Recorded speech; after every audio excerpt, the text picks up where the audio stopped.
Friends, ఇక్కడ ఉన్న component గురించి మొత్తం అన్నిటి గురించి నేను మీకు వివరంగా చెప్తాను ఈరోజు. ఇది ట్రాన్స్ఫార్మర్ అండి. దీని నుంచే చాలా రకాల వోల్టేజెస్ డిస్ట్రిబ్యూట్ అవుతాయి. ఎట్లాగంటే 12 volts, 10 volts, 9 volts, 5 volts, 3 volts అలా డిస్ట్రిబ్యూట్ అవుతాయి.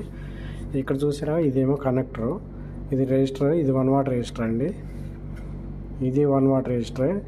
ఇవి వచ్చేసి టొరాయిడ్లు అంటారు వీటిని.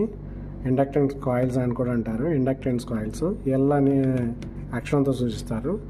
ఇది పవర్ ట్రాన్సిస్టర్ అండి. ఫెట్ అంటారు దీన్ని, మాస్ఫెట్. ఇవన్నీ పవర్ ట్రాన్సిస్టర్లే. ఇది వచ్చేసి క్వార్టర్ వాట్ రెజిస్టర్ అండి. ఇవి పిఎఫ్లు అండి. ఇవి ఎలక్ట్రోలైటిక్ కెపాసిటర్లు అండి.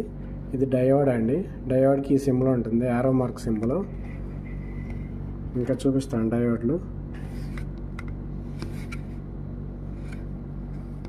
ఇవి చిన్న ట్రాన్సిస్టర్లు అండి.